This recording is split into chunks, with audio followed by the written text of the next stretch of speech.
Yes, please, Elizabeth and Yomi. Do you mind starting with that one?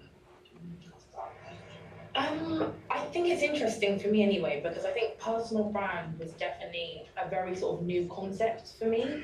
Um, like it's a real kind of term that I never, if I'm being perfectly honest, like I came across only really when we started first like sort of looking into the book and looking into sort of publishing it. So I guess again it's kind of like a twofold thing, because obviously there's me and Elizabeth as kind of like individuals, and then there's the actual sort of book. I think when it came to the actual kind of like brand of like Slaying Your Lane, it's really interesting because I know that like me and Elizabeth, like obviously Elizabeth is like a marketing, like she won't like me saying it, but genius. Like she is very, very sort of very, very good at what she does. So the like I think that really opened my eyes in terms of, because to be honest, I was like, oh, this is a great idea. Let's like sort of do it, and pitched it back to her as a like campaign and movement kind of thing. And like a thing we say a lot is kind of like that is bigger than us, and for a long time it's been bigger than us, because I guess we were kind of just these two girls that kind of like wanted to inspire but felt kind of really small at the beginning and really kind of inexperienced. So I guess in terms of like putting together like the Slay in Your Lane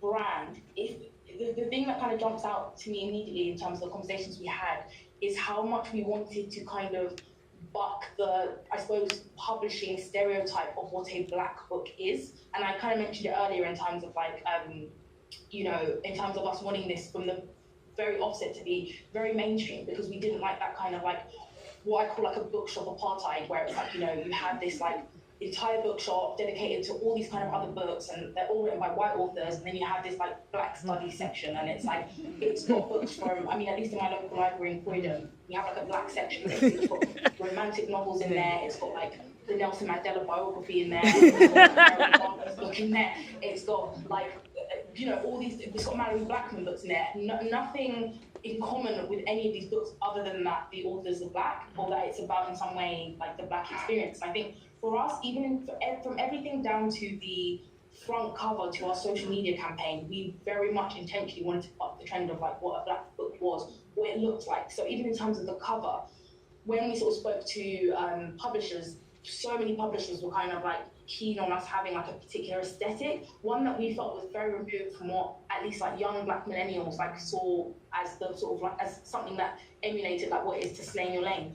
A lot of kind of like, I think we wanted this to be very optimistic. We thought that despite, Elizabeth mentioned that it was the love child of like inspiration and optimism, and so much with black narratives, it's like from the front cover, people want you to feel like, you're picking up this book and it's going to be a difficult read. It's going to be filled with like difficulty and hardship. And yes, that there is difficulty and hardship in this book, because that's part of the black experience, but so is black excellence, so is positivity, so is a sense of humor. So even from, the front cover, we were very much like, we are millennials. It was very much like, we want this to be Instagrammable. We want this to be aspirational. We had a black female graphic designer, friend of ours, Sharida Kufar, designed the cover. We wanted it to be text heavy. We wanted it to have, not text heavy, sorry, like to have like bold lettering, to have rose gold, a rose gold finish. We wanted it to be bright. Initially, it was going to be bright yellow, but after some conversation, we were like, we wanted it to be bright pink, and that's how the kind of like look of that was born. But it was very much a thing because we wanted to buck that kind of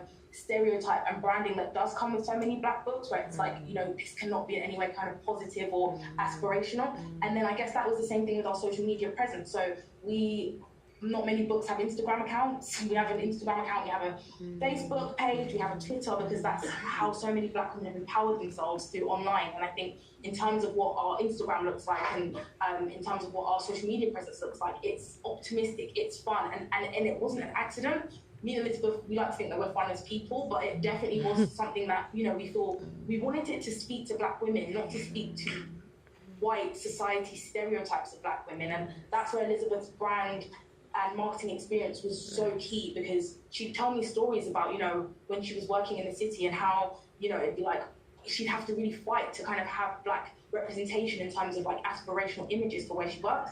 And that was something that from the offset, even in terms of, anybody that's in the audience that's read the book will notice that we have a plate section in the middle where we have images of the women that we interviewed. That again was very intentional. It was our idea. We went into every single publisher and said that we need images of these women, because it's not just about visibility in terms of reading, but also obviously the visibility of physically seeing these women in colour and bright. So me and Elizabeth organised the photo shoot completely ourselves, had a black female photographer, and we wanted it to be bright, we wanted it to be aspirational, we wanted it to be, you know, something that black women could, younger black girls as well, could look at and see themselves, but see a version of themselves that is so often, you know, not shown, something that's positive, successful, and that doesn't negate or take away from the hardships that we face, but we feel that it's kind of all part of the black female conversation and our experience. And I think, yeah, like for us, in terms of building, I guess, a personal brand in terms of Slaying Your Lane as what we see as a brand, it was very much about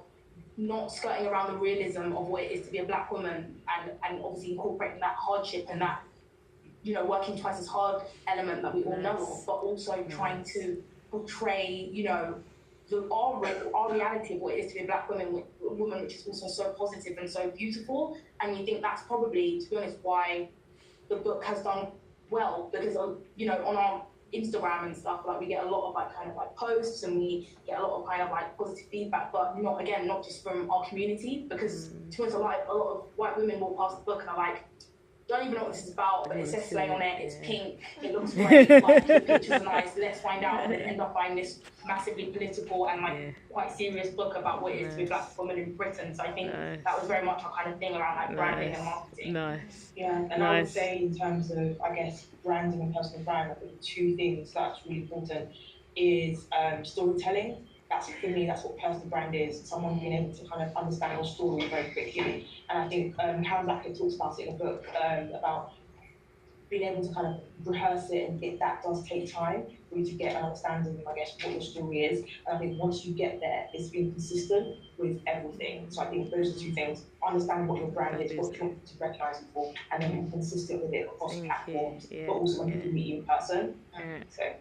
Nice, thank you. Can I just say about personal brand, and sometimes people get this very mixed up, and quite often I've seen it, especially when, not necessarily women, people are in corporates, they get so mixed up with their corporate brand that they become the corporate person, and then when they leave that company, they've got nothing, because they no longer have that, you know, I almost want to use Google as an example.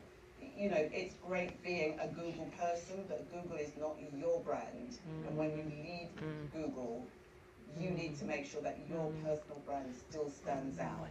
So your personal brand is about you. Actually, I think, you know, we're seeing corporations encourage their staff to, you know, to have that voice and have that visibility, because we're in an age where actually, if someone's complaining, it's not enough just to tweet back a stock response anymore. People want to hear from a human. They want a human voice. So, you know, the barriers are lessening for sure. I'm aware we probably